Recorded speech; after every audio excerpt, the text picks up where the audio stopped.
Okay, good Vach. Rabbi.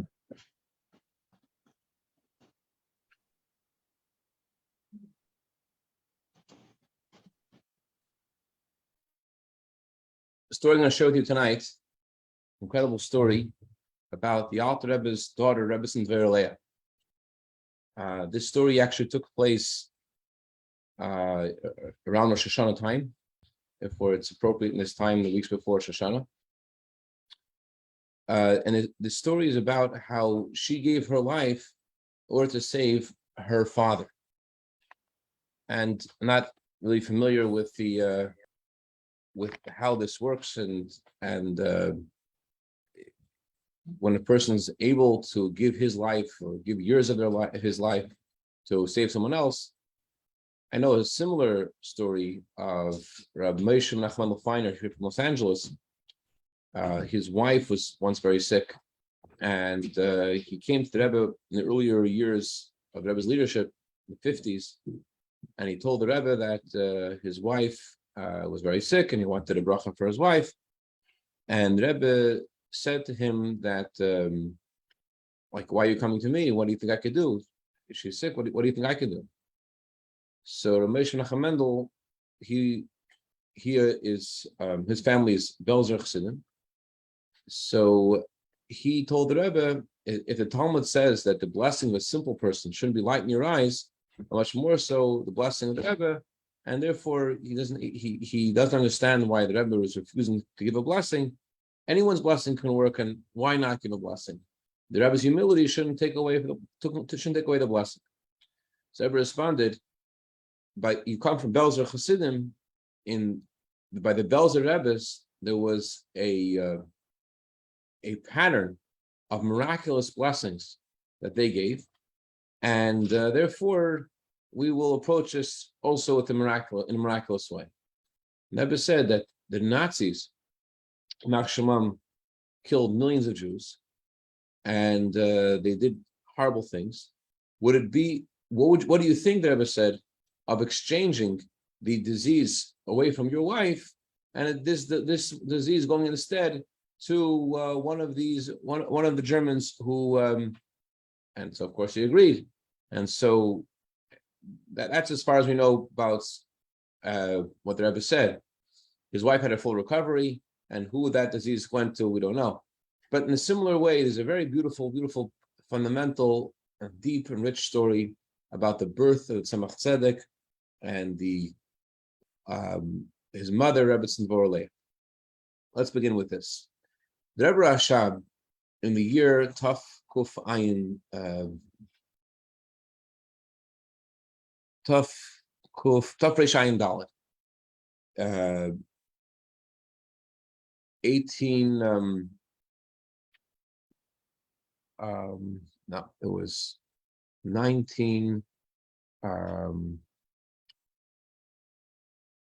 1914.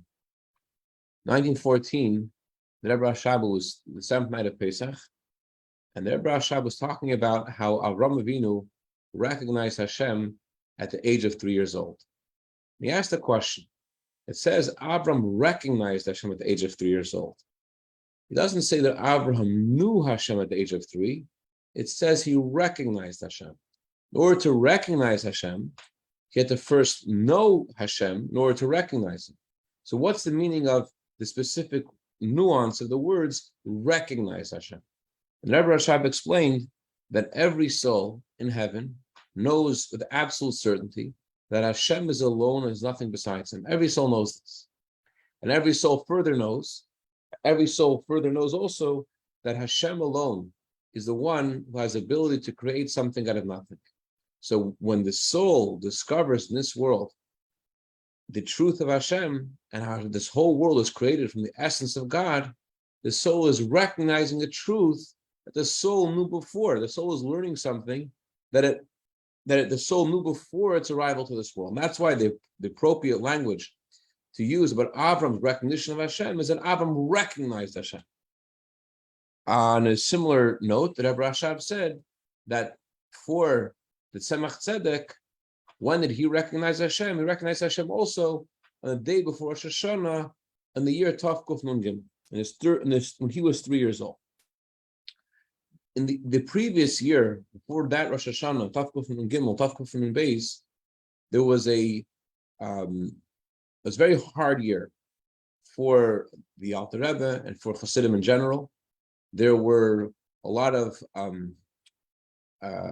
people which were suffering on the hands of the detractors of Chassidim, who, because they didn't know what this new movement was really about, they felt that this was something that was against Torah, against Judaism, and they felt it was a mitzvah to persecute people who identified as Chassidim. It was really a very hard year.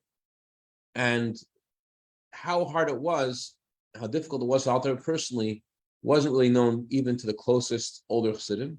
Very, very few people knew exactly how hard it was for the Alter Rebbe that year, who suffered personally because of the suffering of his Chassidim.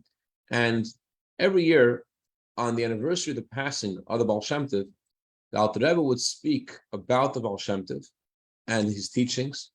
And that year, Tov Kuf Nun Beis, the Alter Rebbe was talking about the Baal Shem Tov, and he was very broken. And he closed his eyes and started whispering with his mouth, and tears were running down his eyes. And everyone felt that he was praying to Hashem, and everyone felt that the Baal Shem Tov and the Mezritcher Magid were there. And the Alter Rebbe said, Zayde, grandfather. The Alter Rebbe would call the Baal Shem Tov his grandfather, and he would call his teacher, the Mezritcher Magid, Rebbe.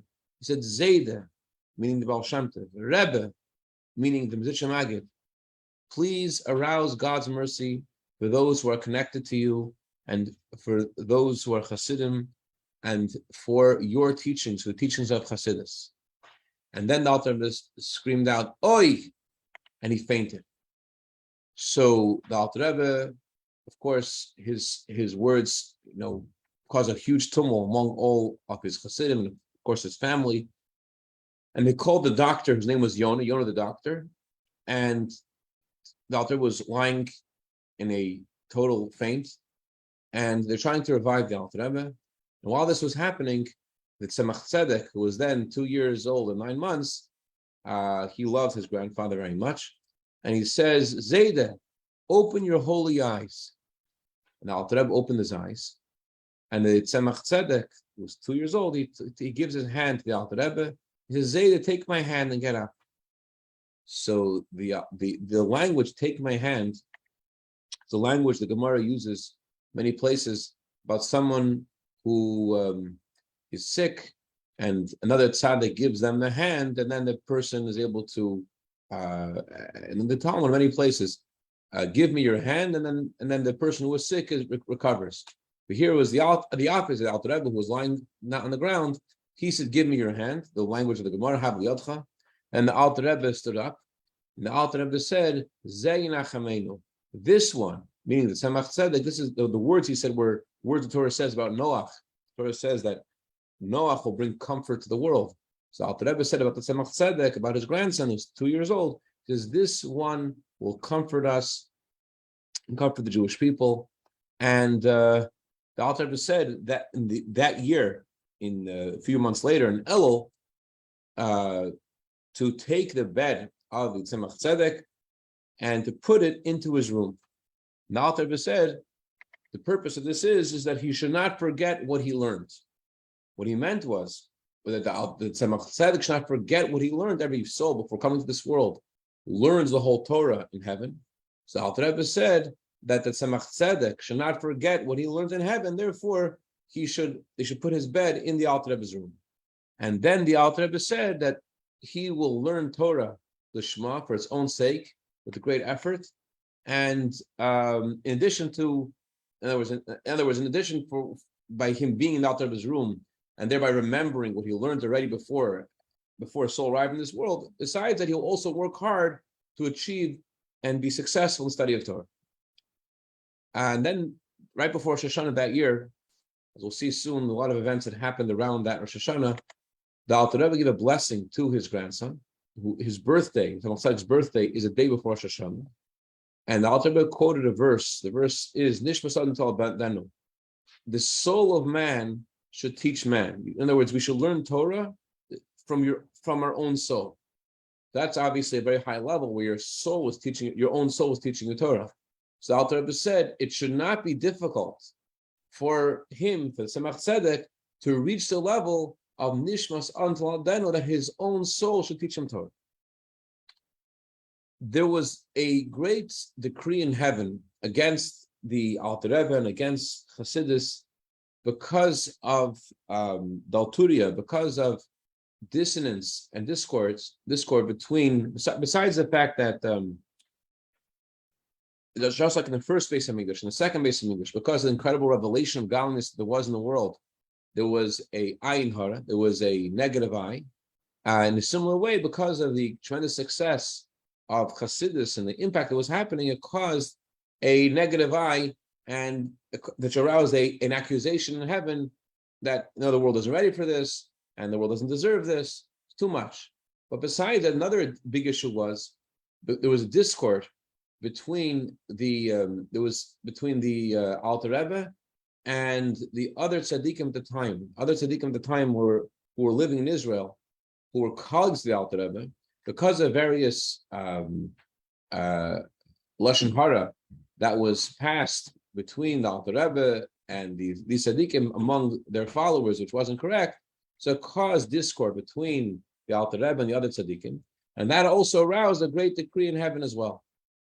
So I'm not familiar with the exact details, but something about the funds that the Alter Rebbe would send to support the tzaddikim in Eretz Yisrael, something around that subject there was some discord around that subject and some back and forth, letters back and forth, that this aroused a decree in heaven against Chassidus, against the Alter Rebbe.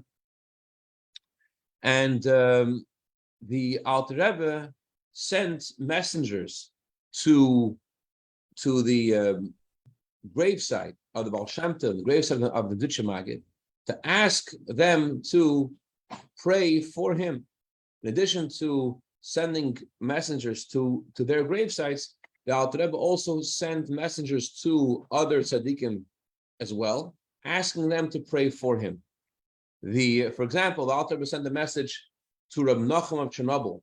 Reb Nachum was the oldest of all the students of the Dutch Maggid, and the messenger came to Reb Nachum of Chernobyl when Reb Nachum was in the mikveh, and Reb Nachum realized with divine inspiration, he said a request for a blessing has just arrived from Liyazhna, outside the city where the Alter Rebbe was from, and he said, unfortunately, I'm not able to take away the decree completely. I can only cause with my prayers that the decree should go on someone else. The Alter Rebbe also sensed with divine inspiration what Reb Nachum had said, and he said that we need extra mercy from Hashem because Reb Nachum was unable to take away this decree. There are a few different places where the previous Rebbe discusses how the following events unfolded with the Alter Rebbe's daughter and her sacrifice on behalf of her father. And there is one account where I'm not sure how they fit together, but in one place it says that the Alter Rebbe called to his room, a few select chassidim, and he told them about this decree against him, and he said to them that they need to make arrangements for how to help the Mitla Rebbe, his son, and how to implement the success and the survival of Chassidus basically after his passing. He knew something was going to happen to him, and he's discussing with them.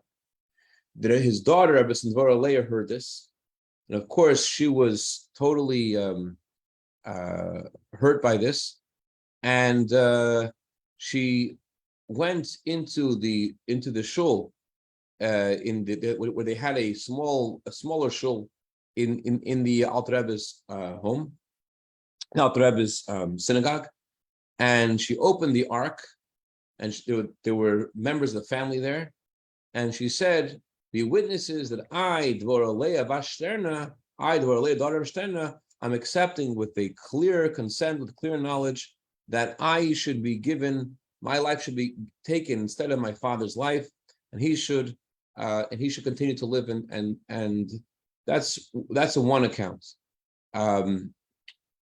Another account is that it's not out that Devorah Leah overheard this, but the previous Rebbe said that Rebbetzin Devorah Leah was once called to her father for a private audience, and the Alter Rebbe told her the meaning of her name Devorah Leah, and the Alter Rebbe explained why he gave her that name, and he said to her that there's a great decree in heaven against him, and he said that it's possible to draw down from the higher worlds to this world. In other words, the Alter Rebbe is saying that even after he passes away, he knows it's possible to continue the work that he did before and to draw down from the higher worlds where he'll be to this world. However, the Alter Rebbe said that's not the order of Tikkun, meaning Hashem's desires that creation should run in a orderly, normal way, the way that fits more in the laws of nature, and therefore it's not the best scenario where he'll pass away and try to continue doing what he's doing from heaven. So the Rebbetzin Devorah Leah says that her father, that you can't agree to this. She told her father that it says that whatever happens to a tzaddik is with a tzaddik's consent, and therefore he has to agree to whatever decision is made in heaven, and he should not agree to this. This is not how things should happen. So the more famous account of the Rebbetzin Devorah Leah story is as follows. Rebbetzin Devorah Leah called to herself three of the top Chassidim of the Alter Rebbe: Rabbi Moshe Meislish, Rabbi Pinchas Reizes, and Rabbi Moshe Valenker, three of the top Chassidim. And she said to them, I want you to make an oath that can never be retracted, that you will listen to whatever I tell you to do, and that whatever I tell you to do should be an absolute secret, and no one should ever find out until it's possible to reveal this secret. That's what she told these three Chassidim. They, of course, were totally, these people were very, strong-hearted and strong-minded people. And yet, hearing these words from her, they realized this was not a simple story, and they were very scared. And they didn't know what this was about. And they said to Rebbetzin Devorah Leah, we have to first talk about this. This isn't so simple. So they said to her, give us a day before we agree or don't agree to your conditions. So they met together twice that day, and they couldn't come to a conclusion. And they decided they'll stay up all night until they're able to come to a conclusion whether or not they should accept the conditions that she has made. Number one, that they should keep it a secret, whatever she says. Number two, they're going to obey without knowing what she's going to say, that they're going to do whatever she's asking them to do. So after after that night, they agreed that something is serious going on, and they have to agree to what's going on. The Alter Rebbe during that day was secluded more than usual. He was in his room, secluded, and no one was allowed to go in. Even the closest people who were sometimes allowed to go in for private to speak to the Alter privately, that they were not allowed to go in. And these Chassidim realized this is a very serious situation. There's obviously a trouble for the Jewish people. They didn't know what the trouble was, but there is some kind of trouble. And therefore, they decided they're going to accept the conditions. So they told Rebbetzin Devorah Leah that they accept the conditions, and she greeted them with a smile. And she said that we are all Chassidim of my father, the Alter Rebbe. We are all obligated to give our lives for the Alter Rebbe and for the teachings of Chassidus. When Moshe Meislish heard her say this, he gets up and he says, what's going on? Tell us already what the trouble is. I am ready to go in fire and water, happily, with gladness of heart, to save the Alter Rebbe. What is going on? So she said, you have to first accept upon yourself with an oath, a weighty oath, according to the laws of the Torah, that you're going to agree to whatever I'm going to tell you to do. And this oath is obviously not an oath that you're making with your own understanding of the oath. Rather, it's an oath you're making with my understanding, because you don't know what I'm going to ask you. So first make this oath, and also the oath has to include that not only going to obey what I'm going to ask you, but also that you're not going to disclose to anyone what the contents of what I'm going to ask. So Rabbi Moshe Levin, who was a great intellectual, he said that he can't agree to this because it's a very weighty thing that she's asking, and it's a very grave thing, and he's not ready to agree to such a thing. The other Chassidim, though, said we already agreed. They agreed there'll be three people. There were three people discussing this, and Moshe Meisel and Pinchas Reizes, they said to Rabbi Moshe Levin, we already agreed. We're going to do whatever she says. So the two out of three that agreed, they determined the decision of the three. They all agreed to follow the majority, and Rabbi Devorah Leah, after they gave the oath, she told them the following. She said her father says that it takes 30 years of a tree to be pruned and taken care of and weeded, and 30 years of work with a tree in order for the tree to be a tree of life. And so he said, the Alter said that for 30 years, this tree has now grown and it's been watered and it's been pruned. And now there's this decree in heaven against this tree of life. The Alter Rebbe said, I do want to live, as the Torah says that a person should want to live, but more than I want to live, I want this tree to continue to blossom, so that the tree can give fruit until the coming of Mashiach. The Alter Rebbe continued. This is what Devorah Leah is telling these three Chassidim. My teacher, the Mezritcher Maggid, told me that whatever challenges I go through, he will always come to help. And so I've seen my teacher, Mezritcher Maggid, I've seen my teacher, the Baal Shem Tov, but their faces are dark. And the Torah that they teach is in danger. And I understand that the decree against Chassidus has now become a decree against the Alter Rebbe himself. In other words, that it's not going to be the decree in heaven is not about what should happen to Chassidus only, but it's what's going to happen to the Alter Rebbe himself. And when Rebbetzin Devorah Leah said this, all the Chassidim, the three Chassidim, started crying rivers of tears. Rebbetzin Devorah Leah continued. She said, I'm giving my life in order that my father should live, so that he should be able to prune and take care of this tree.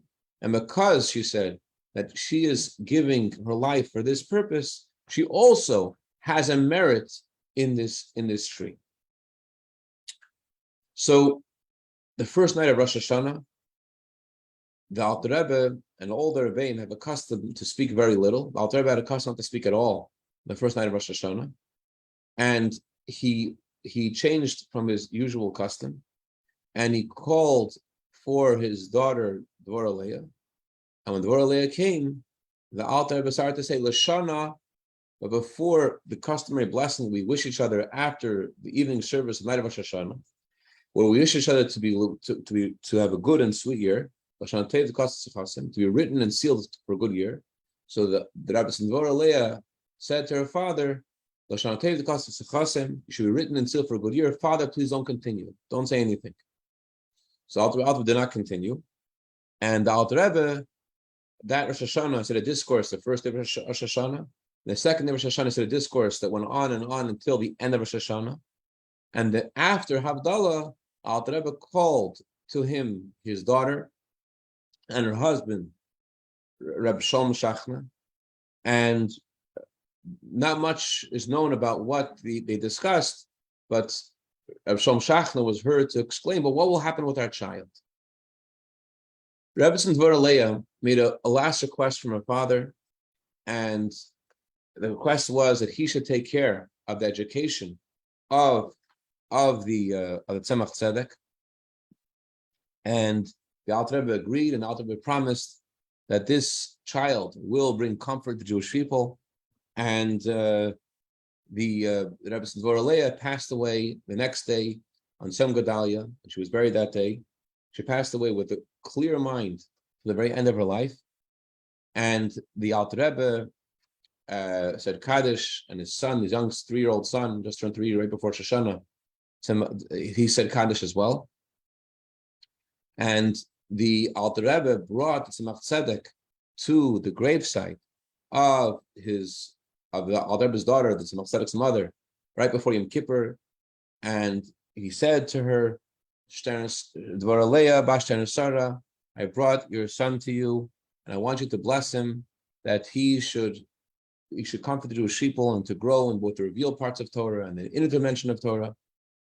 And the Alter Rebbe wanted that a certain Rabbi Avram should teach the Tzemach Tzedek, he should be his teacher.